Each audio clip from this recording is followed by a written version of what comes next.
சர்ச்சில் இருக்கிற மேய்ப்பரை பற்றி மட்டும்தான் நமக்கு தெரியும். உண்மையாகவே நம்ம எல்லாருடைய மேய்ப்பனுக்கும் சேர்த்து ஒரு பிரதான மேய்ப்பன் நம்ம ஆண்டவர் இருக்கிறாரு.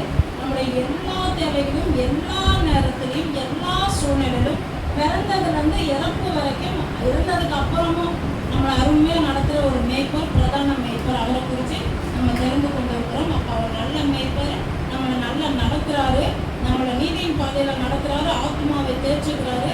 அதே போல் அவருடைய கோலும் அவருடைய தடியும் அவருடைய தூதர்கள் நம்மளை பாதுகாக்கிறாங்க அப்படிங்கிறத பார்த்தோம். சென்ற பகுதியில் தலையை எண்ணெயினால் அபிஷேகம் பண்ணுகிறார், நம்மளை அபிஷேகம் பண்ணி நடத்துகிறார் அப்படிங்கிறத பார்க்குறோம். இன்னைக்கு நம்ம பார்க்க போகிற பிரசங்கத்தோட தலைப்பு என்னன்னா, நன்மையும் கிருபையும் என்னை தொடரும். இதை நீங்கள் அதிகமாக தியானிச்சு பாருங்க. உங்களை நன்மை மட்டும்தான் தொடரும், கிருபை மட்டும்தான் தொடரும். நீங்கள் தியானிச்சா தொடரும். நீங்கள் இதை கவனமாக கேட்டீங்கன்னா கண்டிப்பாக தொடரும். ஏன்னா வசனம் உறுதியாக சொல்லுது, எவ்வித மொழியில அப்படியே சொல்லுது, கண்டிப்பாக தொடரும்னு சொல்லுது, நிச்சயமாவே தொடரும்னு சொல்லுது. அப்போ நீங்கள் இதை ஒழுங்காக செவி கொடுத்து இதயத்தில் ஏற்றுக்கொண்டீங்கன்னா நன்மை உங்களை தொடரும், தீமை தொடராது, கர்த்தருடைய கிருபை தொடரும், தேவையற்ற காரியங்கள் நம்மை தொடராது. அதை நம்ம புரிந்து கொள்ளணும். அதுக்காக நம்ம என்ன பண்ணணும், நம்ம கையில் இருக்கிற வேத புத்தகத்தை எடுத்து நம்ம எல்லாரும் உயர்த்தி பிடித்து அறிக்கை செய்யணும். இது என் தேவனாகிய கர்த்தர் எனக்காகவே கொடுத்த அற்புதமான அன்பின் புத்தகம். என் தேவனாகிய கர்த்தர் என்னோடு உறவாடும்படி என்னோடு கூடவே பேசும்படிக்கு சொல்லி இருக்கிற எழுதப்பட்ட வார்த்தைகள். இந்த வார்த்தைகள் அவரோடு கூட நான் உறவாடும்படி, உரையாடும்படி, ஐக்கியம் கொள்ளும்படி கர்த்தராகிய இயேசு எனக்குள்ளே அதிக கிரியைகளை செய்யும்படிக்கு இந்த வசனத்தில் உள்ள எல்லா வார்த்தைகளும் தேவ ஆவியினாலே எழுதப்பட்டு என் கையில் கொடுக்கப்பட்டிருக்கிறது. பரிசுத்த ஆவியானவர் என்னை நடத்தும்படி பிதாவாகிய தேவன் எனக்கு கொடுத்தபடியினாலே இயேசு நாமத்தில் இதை கை கொள்ளுவேன், கீழ்ப்படிவேன். இதற்கு என்னை அர்ப்பணித்து என் ஜீவனுள்ள நாளெல்லாம் வாழ்ந்து என் தேவனுக்கு நான் ஜீவனுள்ள சாட்சியாய் இருந்து அநேகருக்கு ஆசீர்வாதமாய் மாறி நானும் ஆசீர்வாதமாய் இருப்பேன். ஆமென்.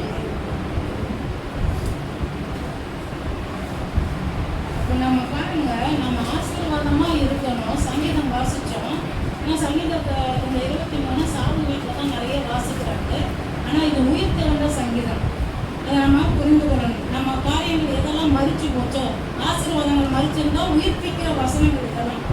இன்னைக்கு கூட பாருங்க, ஆவிக்குரிய யுத்தம் பண்றவங்க இந்த சங்கீதத்தை வாசிச்சாங்கன்னா பொருளாதாரத்தில் ஒரு உயர்வு வரும். அதை விசுவாச அறிக்கையோட செய்யணும்.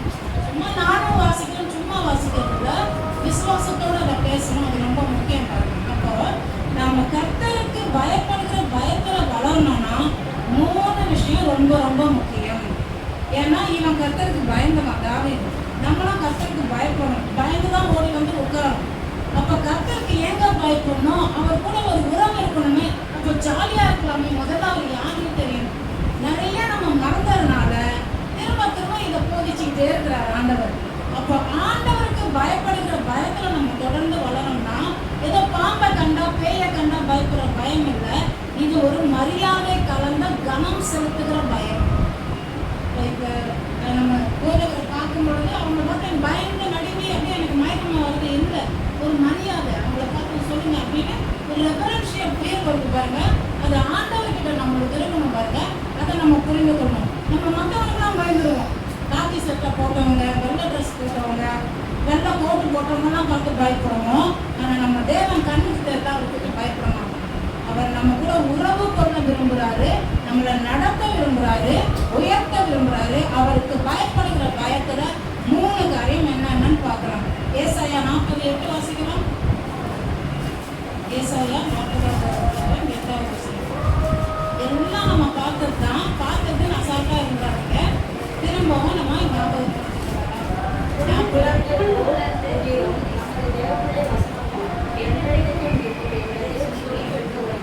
எல்லாமே புல்லு உதிர்ந்துடும், பூ உலர்ந்துடும், எல்லாமே போயிடும், எல்லாமே அழிஞ்சிடும். இன்னும் வசனம் சொல்லுது, வானம் பூமியும் ஒழிந்தாலும் உங்க வார்த்தை ஒழியாது.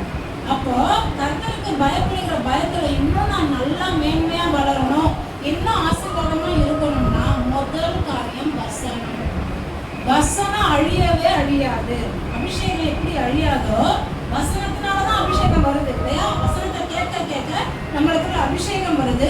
அந்த அபிஷேகத்து நிமித்தம் கர்த்தருடைய தூதர்கள் நம்மளை பாதுகாக்கிறாங்க. அப்ப நம்ம நல்ல நீதியின் பாதையில் நடத்தப்படுறோம். ஏன்னா கர்த்தர் நம்மளுடைய மேய்ப்பரா இருக்கிறார். அப்போ வசனம் ரொம்ப முக்கியம். வசனத்துக்கு செவி கொடுக்காம ஜெபித்தாலும் அந்த ஜெபம் வேலை செய்யாது. வேற என்ன இங்க முக்கியம்? வாசிக்கலாம். சங்கீதம் 51:11. சங்கீதம் 51. சமூகத்தை விட்டு என்னை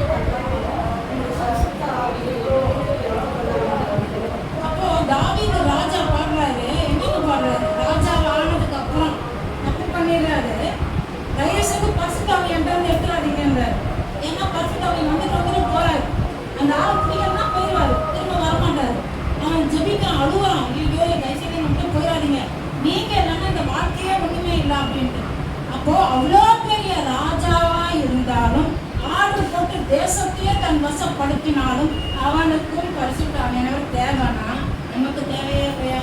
அப்போ வசனம் ரொம்ப ரொம்ப முக்கியம். கர்த்தருக்கு பயப்படுகிற பயத்துல வளர முடியும். பரிசுத்த ஆவி ரொம்ப ரொம்ப முக்கியம். ஏன்னா இந்த ராஜாவாகிய இயேசு கிறிஸ்து பரிசுத்த ஆவியினால்தான் பிறந்தாரு. மத்திய 1:18 சொல்லப்பட்டிருக்கு இல்லையா? அது மட்டும் இல்ல, இது எப்படிப்பட்ட ராஜ்யம், தேவ ராஜ்யத்தை குறித்து ஆண்டவர் பிரசங்கம் பண்றாரு, யோவான் பிரசங்கம் பண்றாரு. இது எப்படிங்கிறத நம்ம பார்க்கலாம். ரோமர் 14:17. ரோமர் 14வது அதிகாரம் 17வது வசனம்.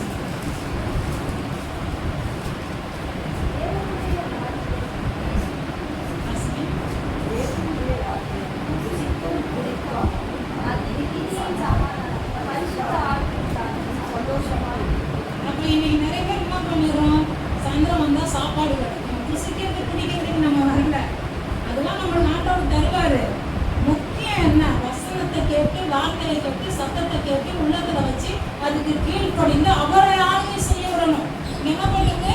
புசிக்கிறது குடிக்கிறது மட்டும் இல்ல, நீதி, சமாதானம், பரிசுத்த ஆவினால் உண்டாகும் சந்தோஷம்.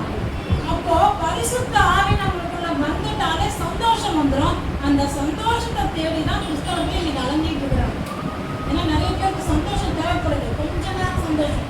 சாராயம் குடிச்சா ஒரு 2 மணி நேரம் சந்தோஷம், அப்புறம் அவன் மயக்கத்துல இருப்பான். அவனுக்கு சந்தோஷமா இல்லையான்னு கூட அவனுக்கு தெரியாது. லாரி வந்து அடிச்சுட்டு போனா கூட அவனுக்கு தெரியாது, அவன் மயக்கத்திலே கிடப்பான். அதுக்கு பேர் உண்மையான சந்தோஷம் இல்லை. இப்போ கஞ்சா அடிச்சாலும் இல்லை வேற தவறா போனாலும் எனக்கு இது ஹைக்கு அது ஹைக்கு இது சந்தோஷம், எது பின்னாடி போனாலும் அது நிரந்தரம் இல்லை. ஒரு நாளோ 2 நாளோ தான் சந்தோஷம். ஆனா இது நித்திய சந்தோஷம். அப்போ பரிசுத்த ஆவியானவர் நமக்கு சந்தோஷம் தரான்னா வசனத்தை நம்ம கவனிக்கும் பொழுது பரிசுத்த ஆவியானவர் நமக்குள்ள வந்துடுறாரு. பரிசுத்த ஆவி நம்மளை நடத்த ஆரம்பிக்கிறாரு. அப்ப கர்த்தருக்கு பயப்படுகிற பயத்துல தொடர்ந்து வளரணும்னா தேவனுடைய கர்த்தருடைய கிறிஸ்தவ பிள்ளையா நான் இன்னும் ஆசீர்வாதமா இருக்கணும்னா வசனம் முக்கியம், பரிசுத்த ஆவியானவர் முக்கியம். அடுத்தது என்ன முக்கியம்? வாசிக்கலாம். சங்கீத புத்தகம் 122:1. சங்கீதம் 122 முதல் வசனம்.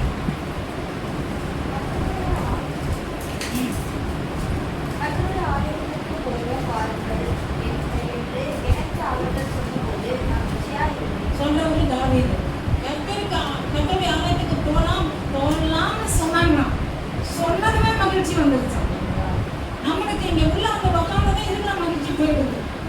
ஏன்னா இது என்ன இடம்னு நம்மளுக்கு புரியல. சொன்னாரு பாருங்க, வீட்டுல எதுவும் இல்லைனாலும் இங்கே வந்தா மகிழ்ச்சி. அதான் எதுவுமே இல்லாம ஜீரோக்கு வரும் பார்த்தீங்களா?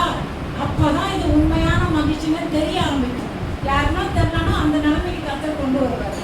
அப்ப நம்ம புரிஞ்சுக்கொள்ளணும், கர்த்தருடைய வசனம் முக்கியம். அந்த வசனத்தை விளங்க வைக்க பரிசுத்த ஆவியானவர் முக்கியம். ஏன்னா பரிசுத்த ஆவி வந்து தேவனுடைய ஆளுகையை நம்மளுக்குள்ள வைத்து நம்மளை சந்தோஷத்தினால நிரப்புவாரு. அந்த சந்தோஷம் புரிஞ்சிருச்சுன்னா தேவனுடைய ஆலயத்தை விட்டு பிரியவே மாட்டோம். இந்த ஆலயத்துக்கு வர்றதே சந்தோஷம். சீக்கிரம் போயிடணும், எப்படியாவது போயிடலான்றது அப்படின்னு நீங்க சீக்கிரமா எந்திரிச்சு கிளம்பி வரீங்க பாருங்க. நீங்க நேரத்தை நினைச்சுக்கீங்க பாருங்க, நாளைக்கு சர்ச்சுக்கு போனோன்னு அப்பவே உங்க சந்தோஷம் ஆரம்பிக்கும். அதை நம்ம புரிஞ்சுக்கொள்ளணும். சரிங்களா? அது மட்டும் இல்ல, நம்ம வாசிக்கலாம் இன்னொரு வசனத்தை கூட. எபிரேயர் 10:25. எபிரேயர் 10:25.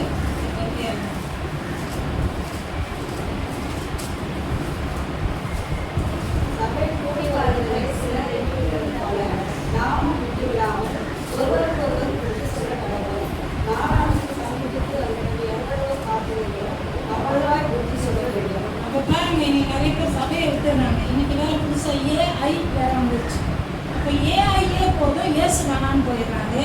ஏன் ஒரு ஸ்க்ரீன்ல போட்டு காமிக்கிறாங்க, அதுல யாரோ ஒரு அந்த என்ன சொல்றது, அந்த இலுமினேஷன் மாதிரி அந்த ஒரு பிக்சர் மட்டும்தான் பேசுது, உண்மையான ஆள் கிடையாதுங்க. அது ஒரு லைட் ஃபோக்கஸ் பண்ணி அது ஒரு சாஃப்ட்வேர் காரியம். அது அது பேசும். அது பேசுறத கேட்ட இப்படியே ஆராதிக்கிறாங்க. ஒரு ஜீவனுள்ள தேவன் பரிசுத்த ஆவியானவர் நம்மை அறிந்தவர் நம்மளுக்குள்ள வந்து அவர் நம்மளை அபிஷேகித்து நம்மளை சந்தோஷப்படுத்துறது நம்மளுக்கு உண்மையான சந்தோஷமா?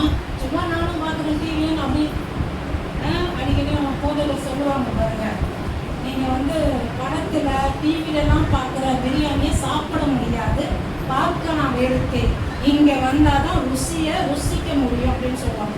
அப்ப தேவனுடைய வார்த்தை கேட்டு அவருடைய பிரசனத்தை நீங்க உணர்ற காரியம், உங்க சரீரத்துல ஆவியில ஆத்மாவோட உணர்ற காரியத்தை நீ உணர தேவையில்ல. நீ இஷ்டத்துக்கு உன் கற்பனையில மிதக்கு அப்படின்னு பிசாசுகளை கொண்டு போயிட்டு பாருங்க. மூல பகுதியில இப்ப புதுசா அறிவியல் ஆராய்ச்சிலாம் கண்டுபிடிச்சிருக்காங்க. லெஃப்ட் ஏர்ல வச்சு கேட்கிற சில காரியங்கள் பிசாசு அந்த நரம்பு தூண்டுது அப்படிங்கிறதெல்லாம் கண்டுபிடிக்கிறாங்களா பாருங்க. அப்ப நம்ம புரிஞ்சுக்கொள்ளணும், நாம எதுக்கு செவி கொடுக்கிறோம், எதுக்கு நம்ம வார்த்தையை கேட்டு நம்ம அதை இருதயத்துல வைத்து நடக்கிறோம் ரொம்ப முக்கியம். வசனம் ரொம்ப முக்கியம், பரிசுத்த ஆவியானவர் ரொம்ப ரொம்ப முக்கியம், கர்த்தருடைய ஃபெலோஷிப், இந்த ஐக்கிய கூடுதல் சபை, உள்ளூர் ஐக்கியம் ரொம்ப முக்கியம். ஐக்கியம் எப்பங்க வரும்? இப்போ இந்த பிள்ளைகிட்ட நான் ரொம்ப பேசியிருக்க மாட்டேன், ஆனா எனக்கு இவனை ஞாபகப்படுத்துவார் ஆண்டவர். ஜெபிக்கும் போது மறந்துட்டேன், என்ன பண்ணுவாரு, இந்த பிள்ளைக்கு ஜெபிச்சியா, அவருக்கு ஒரு எக்ஸாம் இருக்குன்னு சொல்லியிருந்தாரு, சாட்சி சொன்னா அவருக்கு ஜெபிச்சியான்னு கேட்பாரு. அந்த ஐக்கியம் இங்க வர்றதுனாலதான் அது கிடைக்கும். அப்ப அந்த ஐக்கியத்தை யார் எனக்குள்ள வைக்கிறா? பரிசுத்த ஆவியானவர். ஒரு பேரே ஐக்கியம் உள்ளவர், உற்சாகப்படுத்துகிறவர், அன்பின் ஆவியானவர். அப்ப அவர் நமக்குள்ள ஐக்கியம் ஏற்படுத்தணும்னா வசனம் முக்கியம், ஆவியானவர் முக்கியம், லோக்கல் ஃபெலோஷிப் சர்ச் சபை இல்லைன்னா ஒண்ணுமே இல்லை பாருங்க. சபை ரொம்ப முக்கியம். எனக்கு சபைக்கு போக தேவையில்லைன்னு பிசாசு ஏமாத்தி நம்மளை வஞ்சிட்டு கொண்டே இருக்கு. நாமளும் பரவாயில்லன்னு நினைக்கிறப்பெல்லாம் பாருங்க, கொஞ்ச நாள் கழிச்சு பயங்கர பிரச்சனையை சந்திப்பீங்க. அப்புறம் திரும்பவும் சபைக்கு இருப்பீங்க, திரும்பவும் போவீங்க, திரும்பவும் வருவீங்க. இது நடந்துகிட்டே இருக்கு. கொஞ்சம் நின்று யோசிக்க வேண்டாமா? நான் தொடர்ந்து சபைக்கு போவேன், தொடர்ந்து ஆசீர்வாதமா வாழ்ந்தே தீருவேன் அப்படின்னு நீங்க முடிவு பண்ணிட்டீங்கன்னா உங்களை ஆண்டவர் எந்த தடைகளும் கொண்டு வருவார். எவ்வளோ தடைகளை தாண்டி தான் சபைக்கு வரும், எவ்வளோ தூரம்லாம் போயிருக்கும், எத்தனையோ கிலோமீட்டர் டிராவல் பண்ணி போயிருக்கும். வாரம் செவ்வாய்க்கிழமை ஞாயிற்றுக்கிழமை போயிருக்கோம், ஸ்பெஷல் மீட்டிங்லாம் போயிருக்கோம். ஏன்னா அந்த அருமை எங்களுக்கு தெரியும் பாருங்க. இது பக்கத்திலே இருக்கு. நம்ம இதுக்கு முக்கியத்துவம் கொடுக்கலன்னா, கர்த்தர் வைத்த ஒரு நியமத்தை நம்ம கடைபிடிக்கலன்னா கர்த்தருடைய ஆசீர்வாதம் எப்படி பலிக்கும்? பிசாசு விடாது பாருங்க. அதனாலதான் வசனம் சொல்லி தரதை கேட்கணும், கவனமா. பரிசுத்த ஆவியானவர் நமக்குள்ள சந்தோஷத்தை உண்டு பண்ணுவார்னு நம்பிக்கையோட வரணும். எனக்கு இது சந்தோஷம் இல்லை, இது பிடிக்கல, அது பிடிக்கல, நம்ம ஒதுக்க கூடாது. நம்ம நம்பணும், ஆண்டவர் என்ன சந்தோஷமா தான் வைப்பார். ஏன்னா அவர் என்னை நடத்துகிறவர், அவர் நல்லவர். அவர் வசனம் சொல்லுது எனக்காகவே ஜீவனை கொடுத்தாருன்னு. அப்ப பரிசுத்த ஆவி எனக்குள்ள இருந்து சில வசனங்களை எனக்கு மறந்துட்டாலும் நீங்க வீட்டுல ஜெபிக்கும் பொழுது ஞாபகப்படுத்துவார். அப்ப அதுக்குதான் இந்த ஐக்கியம். சில பேர் ஜெபிப்பாங்க பாருங்க, வசனமா சொல்லி நம்மளுக்கு அதெல்லாம் மறந்து போயிருக்கோம், நம்மளை ஆசீர்வதிச்சு ஜெபிப்பாங்க. உங்களுக்கு ஆச்சரியமா இருக்கும், ஐயோ இந்த வசனம் போன வருஷம் ஆண்டவர் எனக்கு பக்கத்துல கொடுத்தாரு, என்ன அதை மறந்துட்டீங்க. அவங்க நம்மளுக்காக ஜெபிப்பாங்க வசனத்தை வச்சு. அந்த ஐக்கியம் எவ்வளவு முக்கியம் பார்த்தீங்களா? அதை நம்ம புரிந்துக்கிறோம். வசனம் முக்கியம், கர்த்தருடைய பரிசுத்த ஆவியானவர் முக்கியம், அதே போல லோக்கல் ஃபெலோஷிப் சர்ச் முக்கியங்கிறத நம்ம மறந்துடக்கூடாது. அதனாலதான் இங்க வசனத்தை பேசிக்கிட்டே இருக்கிறாங்க, பரிசுத்த ஆவியை குறித்து நம்மளுக்கு சொல்லிக் கொடுக்குறாங்க. அது மட்டும் இல்ல, சபைக்கு வாங்க வாங்கன்னு வாய் வடிக்காம சொல்லிக்கிட்டே இருக்கிறாங்க. இது ரொம்ப முக்கியம். இதை நீங்க புரிஞ்சு கொண்டீங்கன்னா ஆண்டவரோட உங்களுக்கு உறவு ஏற்படும். ஒருத்தர் கூட நம்மளுக்கு எப்ப உறவு வரும்? அவரை பார்க்கவே இல்லை, அவர் கூட பேசவே இல்லைன்னா எப்படி வரும்? அவன் எங்கேயோ இருப்பான், நம்ம எங்கேயோ இருப்போம். அப்போ அடிக்கடி ஒருத்தர் பார்த்து பேசுறது, ஃபோனில் கான்டாக்ட் பண்ணுறது, லெட்டர். இப்போ லெட்டர்லாம் இல்லை, நான் காலேஜ் படித்த டைமில் என் கிளாஸ் மட்டும் லெட்டர் போடுவாங்க வாரம் முடிச்சுட்டியா, அசைன்மெண்ட்லாம் முடிச்சுட்டியா அப்படிலாம் கேட்பாங்க. அப்போது நம்ம எல்லாமே இப்போ வாட்ஸ்அப்பில் வச்சு மெசேஜ் பண்ணுறோம், இன்ஸ்டாகிராமில் போஸ்ட் போடுறோம். அப்போ அந்த கம்யூனிகேஷன்லேயே நம்ம இருக்க அவங்களோட ஒரு உறவு வந்துடும். அதே தான் ஆண்டவரோட இருக்கிற கம்யூனிகேஷன் சபைக்கு வர்றது. சபைக்கு வர வசனத்தை கேட்க பரிசுத்த ஆவியானவர் உங்களுக்குள்ள கிரியை செய்து உங்களுக்குள்ள ஒரு உறவை ஏற்படுத்துவார். பரிசுத்த ஆவியானவருடைய வேலையை என்னது? உங்களை பரிசுத்தப்படுத்துறது மட்டும் இல்லை, இயேசு யாரு உங்களுக்காக ஜீவனை கொடுத்தாருன்னு சொல்றாரு. அப்போ உங்களோடு கூட தேவமாய் உறவாட வைக்கும்படிக்கு அவர் ஒரு உதவி செய்றாரு. அதை நம்ம புரிந்து கொள்ளணும். இந்த உறவை பற்றியதான். இந்த உறவு புரிஞ்சிருச்சுன்னா நம்மளுக்கு பயம் வராது. இன்னைக்கு பிசாசு அதை தானே பண்றான். உனக்கு இப்படி ஆயிடுச்சுன்னா, காணிக்க போட்டீங்கன்னா, பணம் குறைஞ்சிச்சுன்னா, இது ஆயிடுச்சுன்னா, நம்ம அப்படிதான் நினைப்போம்ல. நம்ம பாக்கெட்ல இருக்கிற காசை வச்சுட்டு ஐயோ ஃப்ரீ பஸ்ல போகலாம், காசு இதை செலவு பண்ணோம்னா அடுத்தது என்ன பண்ணுறது? கர்த்தர் கொடுக்கும்போது மட்டும் சந்தோஷம், செலவு பண்ணும்போது மனசே வரல. அப்போ நம்ம அதை சந்தோஷமா எப்போ நம்ம செலவு பண்ணுவோம்? எங்கள் பிள்ளைக்கு ஏதோ ஒரு கிஃப்ட் நான் வாங்கி தரணும்னு நினைக்கிறேன். எவ்வளோ வேறு கிஃப்ட்டை வாங்கி தரணுமா? சர்ச்சை வேறு கேள்வி போடணுமா? இவனுக்கு வேறு நான் உதவி செய்யணுமா? இவனுக்கு வேறு ஆப்பிள் பணம் வாங்கிட்டு கிளாஸ் ஹோட்டலில் பார்க்கணுமா? ஆனால் கர்த்தர் நமக்கு நிறைய கொடுக்கும்போது எவ்வளோ சந்தோஷப்படும். அந்த சந்தோஷம் செலவு பண்ணும்போது இருக்கணும். எப்போ இருக்கும் தெரியுங்களா? ஆண்டவராகிய இயேசு கிறிஸ்து நம்முடைய உறவின் மீட்பர், நமக்காக ஜீவனை கொடுத்து நம்மளை காப்பாற்றி நம்ம கூட உறவு கொள்ளும்படி அவர் விரும்புகிறாருன்னு புரிஞ்சுட்டா அவருக்காக செலவு பண்ணணும், அவருக்காக ஓடி வருவோம், அவருக்காக எல்லாத்தையும் சந்தோஷமா செய்வோம். அதுக்கு தான் பரிசுத்த ஆவியானவர் உள்ள வந்தா சந்தோஷமா நம்மளை வச்சுக்கிறாரு. நம்ம அந்த சந்தோஷம் இல்லாதனால எதை பார்த்தாலும் பயந்துகிட்டே இருக்கும், எதை பார்த்தாலும் கஷ்டப்படுத்திக்கிட்டே இருக்கும். எதுவுமே நம்மளுக்கு ஒன்றுமே புரியல. பாருங்க, தாவீது நல்ல மேய்ப்பனா அவரை பார்த்தான். அவன் எப்படி பார்த்தான் தெரியுங்களா? நமக்கு போதனை கொடுத்துருக்காங்க இந்த சபையில. இதையா பாலைவனத்துல மரணத்துல தாண்டி வந்து இந்த சங்கீதத்தை எழுதுறான். அவர் என்னை விடல, என்னை கைவிடவே இல்லை, நல்ல மேய்ப்பரு, நான் உயிர் போற சூழ்நிலை என்னை உயிர்க்க வச்சுட்டாரு அப்படின்னு எழுதின சங்கீதம் தான் 23. அப்போ என்னை காப்பாத்துறாரு, தூதர்களை கொண்டு எனக்கு வழி நடத்துறாரு. அதை புரிஞ்சு கொண்டு என்னை ஒரு நல்ல ஒரு ஆட்டுக்குட்டி போல அவர் ஒரு நல்ல மேய்ப்பனா எப்படி புரிஞ்சுது? அவன் ஒரு ஆடு மேய்க்கிறவன், அதனால புரிஞ்சுது. அப்போ நாம ஒரு குடும்பத்தில் இருக்கிறோம். நம்ம அம்மா அப்பா எப்படிப்பட்டவங்க, நாம எப்படிப்பட்டவங்க, நம்ம பிள்ளைகள் எப்படிப்பட்டவங்கன்னு புரிஞ்சிச்சுன்னா அவரை பற்றியும் நம்மளுக்கு புரியும். அப்போ இயேசு கிறிஸ்து தேவனை எப்படி சொல்றாரு? பிதாவாகிய தேவன், அப்பான்னு சொல்லித்தராரு. மற்ற யாருன்னு சொல்லித்தராரு இல்லையா? அப்போ நமக்கு தேவன் எப்படிப்பட்டவராக இருக்கிறாரு? பரலோக பிதாவா இருக்கிறாரு. 6வது அதிகாரம் மத்தேயு 9 சொல்லியிருக்கிறாரு இல்லையா? பிதாவே எங்களோட ஜெபத்தை கேளுங்கன்னு சொல்லித்தராரு. அப்போ இயேசுவுக்கும் சபைக்கும் என்ன உறவு? வாசிக்கலாம். ஏசாயா 62:5. ஏசாயா 62வது அதிகாரம் 5வது வசனம். சபைக்கும் ஆண்டவருக்கும் என்ன உறவு?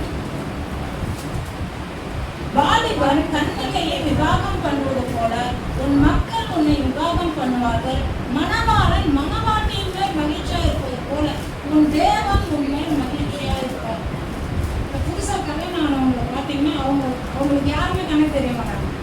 அவங்க 2 பேர் மட்டும் கண்ணாலே பேசிக்குவாங்க, ஆக்ஷன் பண்ணுவாங்க. எங்கள் வீட்டில் நிறைய திருமணங்கள் நடந்ததை பார்த்ததுனால எனக்கு இதெல்லாம் நல்லாவே புரியும். அப்போ பாருங்க, அவங்களுக்குள்ள ஒரு சந்தோஷம் இருந்துகிட்டே இருக்கும், அவங்களுக்குள்ள ஒரு கான்வர்சேஷன் இருக்கும், ரொம்ப சந்தோஷமா இருப்பாங்க. அந்த மாதிரி ஒரு சந்தோஷம் இயேசுவுக்கு சபை மேல, என்ன மட்டும் இல்லைங்க, எல்லார் மேலையும். இந்த சபை மேல மட்டும் இல்லை, ஜீவனம் சபை மேல மட்டும் இல்லை, உலகம் முழுக்க இருக்கிற எல்லா சபை மேலையும் ஆண்டவர் மகிழ்ச்சியா இருக்கிறாரு. இயேசுதான் மணவாளர், சபை மணவாட்டி. எப்படி கல்யாணம் பண்ண ஒரு கொண்டாட்டம் மகிழ்ச்சி அந்த உறவுல இருக்குதோ அது போல நம்ம மேல அவர் மகிழ்ச்சியா இருக்கிறார். அப்ப சபைக்கும் நமக்கும் இருக்கிற உறவு என்ன? ஆண்டவருக்கும் சபைக்கும் உறவை பார்த்தோம். சபைக்கும் நம்மளுக்கு என்ன உறவு? எனக்கு உங்களுக்கு என்ன உறவு? எனக்கு அந்த பிள்ளைக்கு என்ன உறவு? எனக்கு அந்த சகோதரனுக்கு என்ன உறவு? சகோதரர்கள்ங்கிற உறவு நம்ம புரிஞ்சிடக்கூடாது. ஏன்னா உலகத்துல நிறைய உறவு வச்சுக்கிறோம், உலக காரியங்கள் நிறைய உறவு.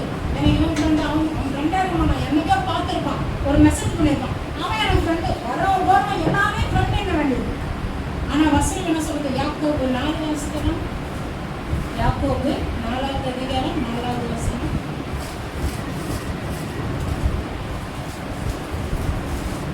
விபச்சாரரே விபச்சாரிகளே, உலக சிநேகம் தேவனுக்கு விரோதமான பகை என்று அறியீர்களாம். உடனே விபச்சாரம் வந்து தப்பா நினைச்சிடக்கூடாது. கொஞ்சம் வசனம்லாம் கடமுடன்னா இருக்கும். அதாவது விபச்சாரம்னா என்னன்னா, தேவனை பின்பற்றாம வேற எந்த காரியத்தை தேடி நீங்க போனாலும் வேதம் உங்களை விபச்சாரம் சொல்றதை புரிஞ்சு கொள்ளணும். அதே போல உலக சிநேகம் தேவனுக்கு விரோதமான பகை. நீங்க உலகத்து காரியங்களே நீங்க ரொம்ப அதுலயே விருப்பமாவே இருந்தீங்க, அதுலயே ஸ்நேகத்தோட இருக்கிறீங்கன்னா கர்த்தர் உங்களை பகைக்கிறாரு. நீங்க தேவனுக்கு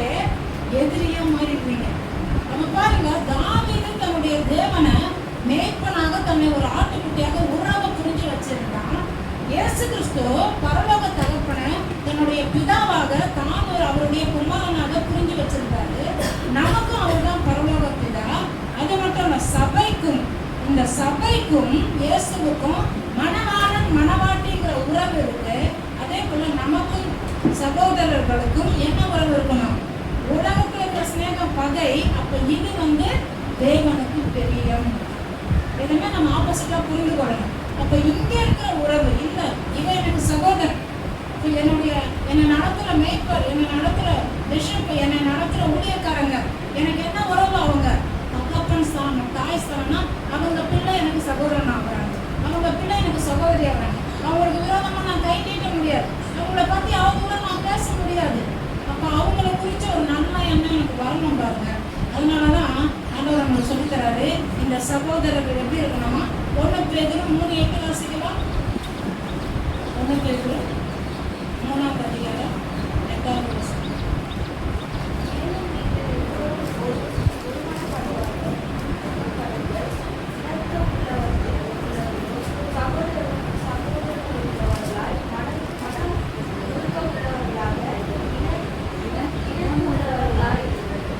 நீங்கள் எல்லாரும் ஒருமனப்பட்டவர்கள். ஒருமனம் என்ன தெரியுமா? எனக்கு பிங்கு பிடிக்கும்னா அவனுக்கும் பிங்கு பிடிக்கும்னு அவசியம் இல்லை. அது பேர் ஒருமனம் கிடையாது. புரியுதுங்களா? நம்ம யூனிஃபார்ம்ல நம்ம யூனிக், ஒவ்வொருத்தரும் தனித்தனி விசேஷமான கலைகள். எனக்கு பிங்க் கலர் பிடிக்கல, அவளுக்கு ஒருவேளை ப்ளூ கலர் பிடிக்கலாம். ஆனா அவளுக்கு ஒரு கலர் பிடிச்சிருக்கு, அவளுக்கு என்ன ஒரு விருப்பம் ஏற்றுக்கிறோம் பார்த்தீங்களா?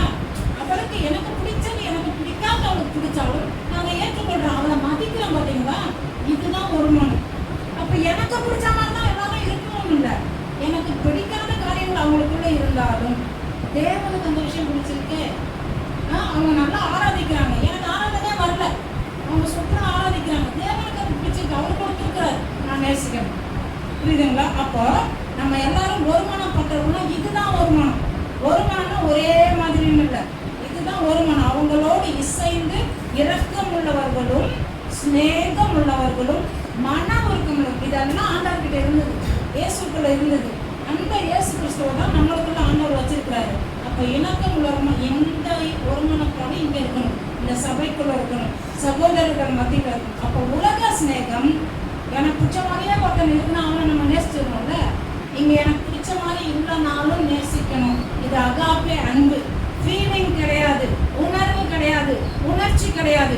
இந்த அன்புல நடக்கணும். ஒவ்வொரு நாளும் அடியெடுத்து வச்சு இவன் என்னோட சகோதரி, இவன் என்னோட சகோதரன், இவங்க எனக்கு தாய் போல இருக்காங்க, இவங்க எனக்கு தகப்பன் ஸ்தானத்தில் இருக்கிறாங்கன்னு அதெல்லாம் நான் நடக்கணும். அன்புல நடக்கிறவர்களாக இருக்கணும். சும்மா நம்ம இஷ்டத்துக்கு யாரையாவது ஏதாவது சொல்லி விட்டுருவோம் பாருங்க, அவங்களுக்கு அன்பே இல்லை, அவங்க பயங்கரமா போதிக்கிறாங்க, இவங்களுக்கு அன்பே இல்லைன்னு சொல்லிடுறோம். அன்புங்கிறத நடக்கிறது, ஃபீலிங் கிடையாது. வேதத்தின்படி நான் பேசிக்கிட்டு இருக்கிறேன். அப்போ இந்த உறவு புரியணும். இயேசுவோட உறவு நம்மளுக்கு சரியா இருந்துட்டா சபையில் இருக்கிற சகோதரர்களை நம்ம எப்படி பார்க்கணும்ன்ற சரியா இருக்கணும். அப்போ இந்த உறவின் அடிப்படையில் தான் வரும். அதனாலதான் வசனம் முக்கியம், பரிசுத்த ஆவி முக்கியம், உள்ளூர் ஐக்கிய சபை உறவு கொள்ளும்படி கூடி வருகிறோம். நம்ம எல்லாம் ஒரே சகோதரர்கள், ஒரே தேவனுக்கு பிறந்தவர்கள், ஒரே ஞானஸ்நானம் எடுத்தவர்கள், ஒரே ரத்தத்திலும் ஒரே அப்பத்திலும் பானம் புசிக்கிறவர்களா இருக்கிறோம். எல்லாவற்றும் நம்ம ஒரே மாதிரி தான் இருக்கிறோம் பாருங்க. நம்ம ஒரே மாதிரி சிந்திக்கிறோம். எனக்கு கலர் வேற பிடிச்சிருக்கலாம், எனக்கு வேற தாளந்துகள் இருக்கலாம், ஆனா நம்ம எல்லாரும் ஒரே தேவனுக்கு பிள்ளைகள், உறவுல இருக்கணுங்கிறது புரிஞ்சுக்கணும். அது மட்டும் இல்லை, நம்ம ஆரம்பத்தில் வாசிச்சோம்ல சங்கீதம் 23:6 திரும்ப வாசிக்கலாம்.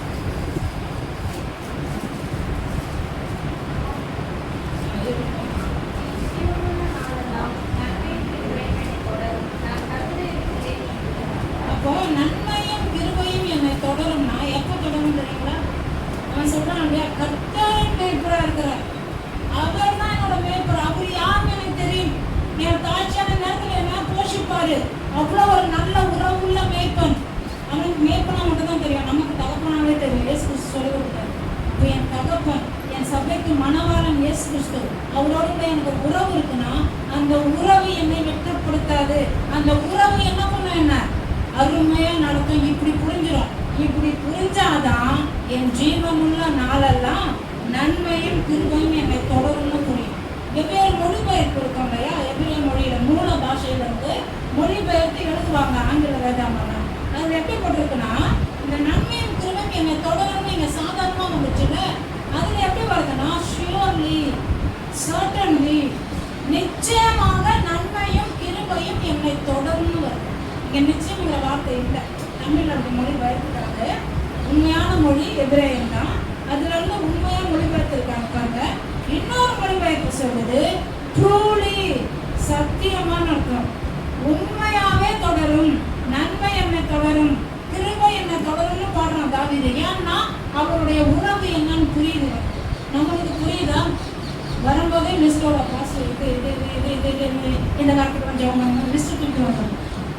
அவரை கூட அவர் உட்காந்துட்டு தான் இருப்பார். ஆண்டவர் வந்தான், லிஸ்ட்டு கொடுத்துட்டு அவன் மாட்டி போயிட்டான்.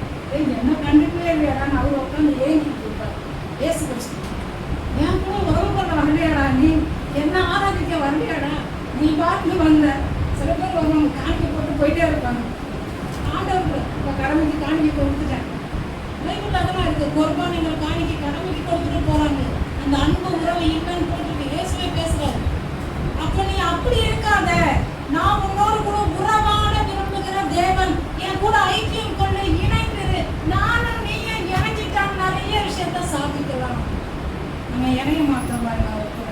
அதுக்கு தான் சபைக்கு வரும், இணையத்தை குறித்து சொல்லி தருவோம். நம்ம ஃப்ரெண்ட்ஸுங்களோட இவங்களோட அவங்களோட அதை விட இணைஞ்சிருக்க வேண்டியது ஆண்டவராகி இயேசு கிறிஸ்துவோட கூட. பரிசுத்தவனை உள்ள வந்துட்டாருன்னு இதெல்லாம் நம்மளுக்கு கற்றுக் கொடுப்பாங்க. அப்போ ரொம்ப முக்கியம். அந்த நன்மை கிருபைங்கிறது ட்ரூலி ஷுவர்லி வருதுல்ல. இன்னொரு மொழிபெயர்ப்பு சொல்றது ஐ எம் ஷுவர். நான் சொல்றேன், கட்டாயமா எனக்கு தெரியும் இயேசு நான் கைவிட மாட்டார், அந்த மாதிரி சொல்றேன். அப்ப நன்மையும் கிருபையும் என்னை தொடரும்னா இவன் சும்மா சொல்லலை. ஒரு நன்மை தொடருமா, கிருபை தொடருமா, அவன் உணர்ந்து சொல்றான், அச்சிட்டு சொல்றான். தன்னுடைய குடும்பம் தன்னை ஒதுக்கியும் அவன் காட்டில் ஆடுகளை வைத்து திரிந்து கொண்டிருந்த சூழ்நிலையிலும் தேவன் அவனை நடத்தின சிங்கம் வந்துதான், பிடிச்சி வாயை பிடிச்சி பிடிச்சானா, கரடி வந்துதான் அடிச்சு கொண்டானா. பாருங்க, எல்லா நேரத்திலும் கர்த்தர் என்னோடு கூட இருக்கிறார், என் மீது உறவு வைத்திருக்கிறார், என்னை பாதுகாக்கிற ஒரு நல்ல மேய்ப்பன், நமக்கு நல்ல தகப்பன், நல்ல மனவாளனா இருக்கிறார். மனவாளன் தான் உங்களுக்கு புரியும். மனைவிக்கு எதுனா ஒன்று ஹஸ்பண்ட் சும்மா இருக்க மாட்டாங்க, யாராவது வாழாட்டி நினைச்சா அவங்களுக்கு தம்சம் பண்ணுவாங்க. அது போல நம்ம தேவன் இயேசு கிறிஸ்து நம்மளுக்கு ஏதாவது பிரச்சனைனா விட மாட்டார். விசாசு ஏதாவது கொண்டு வந்ததுன்னா ஒன்றில் நாங்கள் அவ்வளோ நல்ல உறவுல நம்ம இருக்கிறோங்கிறது நம்மளுக்கு புரியணும் பாருங்க. அப்படிதான் அவன் உணர்ந்து சொல்றான், நம்ம இதை உணர்ந்து கொள்ளணும். நன்மை கிருபை நிச்சயமா என்னை தொடரும். அதே மாதிரி நன்மை, அதே மாதிரி கிருபை பார்க்கலாம். வாசிக்கிறோம் யாக்கோபு 1:17.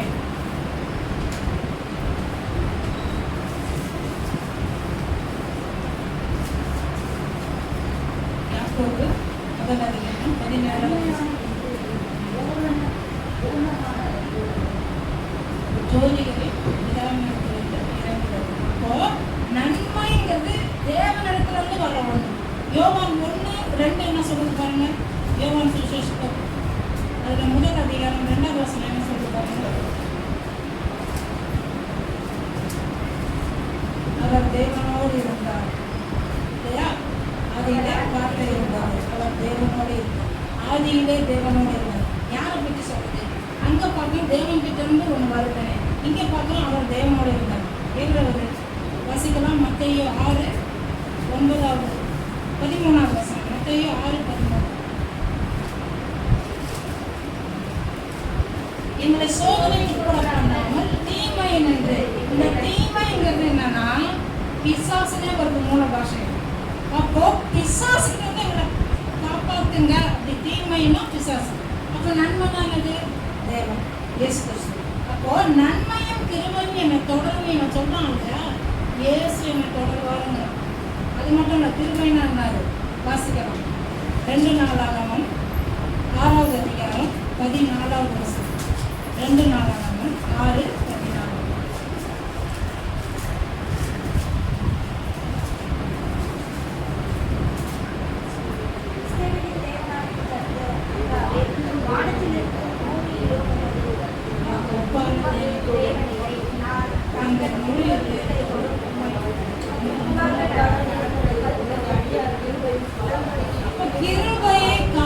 தேவன். நம்ம தேவன் எப்படிப்பட்டவர்? கிருபையுள்ள தேவன். அப்போ நன்மைனா இயேசு, தீமைனா பிசாசுன்னு புரிஞ்சுக்கொள்றோம். நன்மைனா இயேசு, கிருபைனா நம்ம தேவன் இருக்கிற பிதாம இருக்கிற கிருபை இருக்கு. அப்போ நன்மையும் கிருபையும் என்ன தொடரும்னா, இந்த உறவு புரிஞ்சிச்சுன்னா இயேசுவும் பிதாவும் என் கூடவே வருவாங்க. நான் எங்க போனாலும் அவங்க வந்துட்டா, அவங்க பிரசன்னம் வந்துட்டா எனக்கு பிரச்சனைக்கு முடிவு உண்டாயிடுச்சுன்னு அவங்க என்னை தொடர்ந்து கொண்டே இருப்பாங்க. இந்த உறவு புரியணும். உண்மையிலே அவங்க தானா, அவங்க என்னை தொடருவாங்களா? இயேசுவே சொல்லித்தரார். வாசிக்கலாம். யோவான் சுவிசேஷ புஸ்தகம் 16வது அதிகாரம் 23. யோவான் 16:23 வசனம். அதுபோல நீங்களும் இப்பொழுது துக்கம் அடைந்திருக்கிறீர்கள். நான் மறுபடியும் உங்களை காண்பேன். அப்பொழுது உங்கள் இதயம் சந்தோஷப்படும். உங்கள் சந்தோஷத்தை ஒருவனும் உங்களிடத்தில் எடுத்துக்கொள்ள மாட்டான்.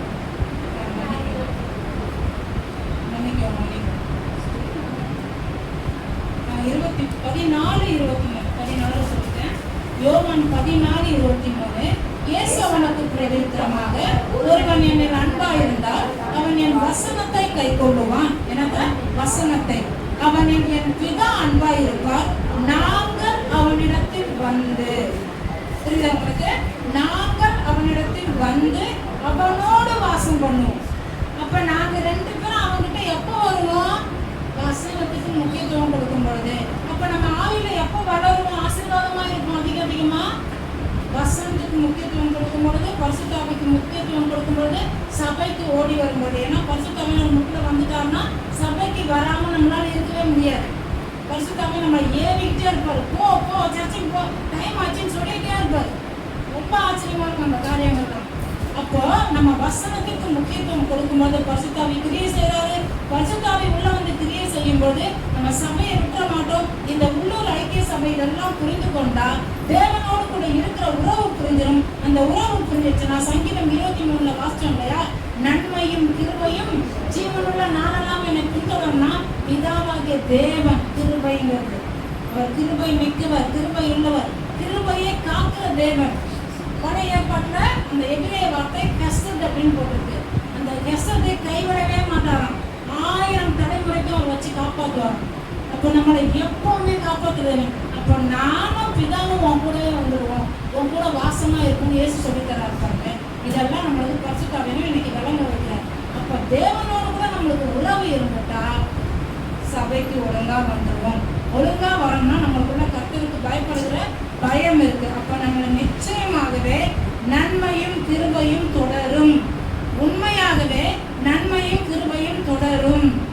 நான் அடிச்சு சொல்லுவேன், நன்மையும் கிருபையும் என்னை தொடரும். அப்ப நீங்க இனிமேல் எப்படி பேச ஆரம்பிக்கணும்? நன்மையும் கிருபையும் தான் எனக்கு தொடரும். பிசாசு என்னை தொடராது, கஷ்டம் எனக்கு நடக்காது. ஒருவேளை என் கையில் இருக்கிற கொஞ்சோண்டு பணமாக இருந்தாலும் செலவானாலும் திரும்ப கொடுத்து என்னை நிரப்புகிற நன்மையும் கிருபையும் என்னை தொடரும். பிதாவும் இயேசுவும் என்னை தொடர்ந்து அவர்களுடைய பிரசனம் என்னோடு கூட இருக்கும்போது நான் எல்லாவற்றிலும் சுகமாய் இருப்பேன், ஆரோக்கியமாய் இருப்பேன், பலத்தோடு இருப்பேன். என் ஜீவனுள்ள நாளெல்லாம் நான் உயிரோடு இருக்கிற வரைக்கும் நிச்சயமா நன்மையும் கிருபையும் என்னை தொடரும்னு பேசணும். இதை விட்டுட்டு என்ன பண்ணணும்? நல்லா தான் சொல்றாங்க சிஸ்டரு, ஆனா அவங்களுக்கு எப்படி தெரியும்? எனக்கு ரொம்ப கஷ்டம். இப்படி பேசுனீங்கன்னா தொடராது. பிதா வந்து வாசம் பண்ண மாட்டார். புரிஞ்சு கொள்ளுங்க. இதெல்லாம் நான் கற்றுக்கொள்ள பல வருஷம் ஆச்சு. ஆனால் நீங்கள் இன்னைக்கு இந்த 1 மணி நேரத்துக்குள்ள கற்றுக்கொள்றீங்க. இதை கடைபிடிச்சிட்டீங்கன்னா, பிடிச்சு கொண்டீங்கன்னா நிச்சயமா கர்த்தர் உங்களை தொடர்றத அவரோட பிரசனத்தை நீங்கள் உணர ஆரம்பிப்பீங்க பாருங்க. அதனால நம்ம எல்லாரும் எழுந்து நின்று ஜெபத்தை நிறைவு செய்யலாம். இந்த உறவு நிறைய பேருக்கு புரியலாம். அதனால இதெல்லாம் ஏற்கனவே நிறைய கொஞ்சம் கொஞ்சமாக எடுத்தது அங்கங்க. இன்னைக்கு ஒரு கம்பைன் பண்ணி மொத்தமாக சொல்லிதான் பாருங்க. ஒரே ஒரு வசனத்தை நான் நிறைவாக வாசிக்க புரியணும். இந்த உறவு எப்படிப்பட்டது அப்படின்னு எரேமியா 2வது அதிகாரத்தில் 32வது வசனத்தில் சொல்லப்பட்டது. எரேமியா 2:32. ஒரு பெண் தன் ஆபரணத்தையும் ஒரு மணவாட்டி தன் ஆடைகளையும் மறப்பாலோ, என் ஜனங்களோ எண்ணி முடியாத நாட்களாய் என்னை மறந்து விட்டார்கள். நம்ம நிறைய வாட்டி அவர் யாருன்னு மறந்தோம். நம்ம கூட மறக்கிறோமா? பேப்பர் எடுத்து வச்சு போயிட்டு வரும்போதே போட்டு வரும். அந்த மாதிரி ஒரு ஆபரணத்தை அவர் மறக்க மாட்டாங்க. அதே போல தன்னுடைய நல்ல ட்ரெஸ்ஸை, இந்த ஷால் இதுக்கு மேட்சாக இருக்கும், இதுக்கு இது மேட்சாக இருக்கும், இதுக்கு இந்த இது போதும் அப்படின்னு மறப்பாங்க. பெண்கள் மறக்க மாட்டாங்க.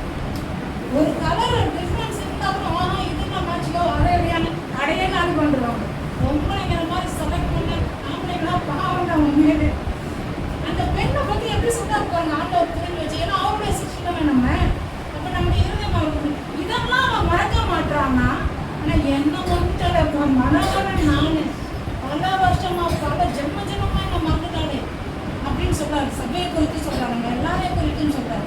நம்ம அவரை மறக்கக்கூடாது. அவர் நம்முடைய முனைவார். அவரோடு கூட இருக்கிற உறவை இன்னைக்கு புதுப்பித்துக் கொள்ளணும். உங்கள் இருதயத்தில் சொல்லுங்க, இவ்வளோ நாள் உங்களை மறந்துட்டேன், உங்கள் உறவை எனக்கு புரியாமல் இருந்துச்சு, எனக்காக ஜீவனை கொடுத்தீங்க, ஏதோ புனிதவழிக்கு வந்து அழுதுட்டு அந்த அப்பம் அந்த ரசத்தையும் பருகிட்டு போயிடுறேன். ஆனால் தினந்தோறும் உறவுங்கிறது புரியணும். ஒரு ஹஸ்பண்ட் அண்ட் ஒய்ஃபுக்குள்ள எந்த அளவுக்கு நெருக்கம் இருக்கணுமோ அதை விட அதிகமாக நீங்கள் தான் போய் இருக்கிறீங்க.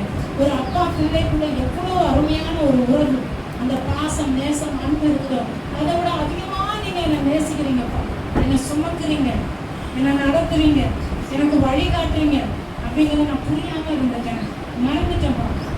என்னுடைய ட்ரெஸ்ஸு, என்னுடைய மேட்சிங் ப்ளவுஸு, என்னுடைய காரியங்கள், என்னுடைய ஆபரணங்கள் இதெல்லாம் நான் மறக்காமல் இருந்தாலும் உங்களை மறந்துட்டு மன்னிச்சுங்க அப்படின்னு கேட்டுக்கொள்ளுங்க. ஆண்டவர்கிட்ட கேளுங்க.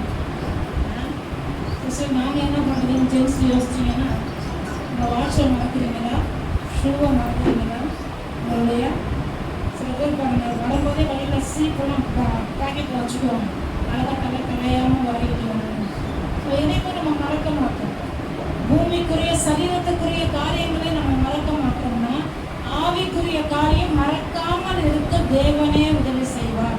அதுக்கு தான் சபை, அதுக்கு தான் ஆவியானவர், அதுக்கு தான் வசனம், அதுக்கு தான் இந்த உறவு, அதுக்கு தான் தேவன் நன்மையும் கிருபையும் நம்மை தொடரும்படி இயேசுவும் பிதாவும் நம்ம கிட்ட வந்துட்டாங்க பாருங்க. அவங்க பிரசனத்திலேயே நம்மளை நடத்துறாங்க. குறைவே கிடையாது, குறைவே இல்லை நம்ம வாழ்க்கையில. குறைய பார்த்துட்டு இயேசுவை தப்பா நினைக்காதீங்க, அவர் சரியில்லைன்னு யோசிக்காதீங்க. நம்ம சரியில்லை, நம்ம உறவை புதுப்பித்துக் கொள்ளுவோம். அன்பு இறக்கங்களை நல்ல பிதாவே, இயேசுவின் நாமத்தினால உலகத்தில் வருகிறோம். இதோ இந்த வேலையில எங்களை தாழ்த்துகிறோம். எப்பேற்பட்ட நல்ல உறவை முறை மீட்பு எங்கள் ஆண்டவராக இயேசு கிறிஸ்துவை குறித்து இது கற்றுக்கொள்ள கொடுக்க அற்புதமான சபைக்காக, வசனங்களுக்காக, எங்கள் இந்த லோக்கல் ஃபெலோஷிப் சபைக்காக, எங்கள் ஐக்கியங்களுக்காக, எங்கள் சகோதரர்களுக்காக, யூடியூப் வழியாக பார்த்து கொண்டிருக்கிற எங்களை நேர்முகமாய் காணவில்லை என்றாலும் ஆண்டவரே எங்கள் மீது அன்பு கொண்டு இந்த வசனங்களை கேட்கிறவர்கள், இந்த பிரசங்கத்தை கவனிக்கிறவர்கள், இதற்காக ஜெபிக்கிறவர்கள், அநேக சபைகளுக்காக விண்ணப்பங்களை ஏறெடுக்கிற எல்லாரும் இந்த கருத்தில் ஒப்புடுகிறோம். உலகம் முழுவதும் தேவனுக்காக இருக்கிற மனவாட்டி சபைகளை இந்த கருத்தில் ஒப்புடுகிறோம். ஆண்டவரே உம்மோடு கூட இருக்கிற உறவு ஒரு நாளும் பிரிந்து போக வேண்டாம். நாங்கள் உம்மோடு கூட இன்னும் ஐக்கியமாகும் படிக்க பிதாவும் இயேசுவும் எங்களோடு கூட வந்து வாசம் பண்ணும்படிக்கு அந்த பிரசனத்தை நாங்கள் உணர்ந்தவர்களாக இயேசுவின் நாமத்தினாலே ஜீவனுள்ள நாளெல்லாம் நன்மையும் கிருபையும் எல்லாவற்றிலும், ஆரோக்கியத்திலும், பொருளாதார ஏற்றத்திலும், எங்கள் வேலையிலும், கையின் பிரயாசங்களிலும், குடும்ப சூழ்நிலைகளும், பிள்ளைகள் மத்தியிலும், எங்களுடைய தெய்வீக பாதுகாப்பிலும், குடும்ப சமாதானத்திலும், ஊழியத்திலும், சபையிலும் எல்லாவற்றிலும்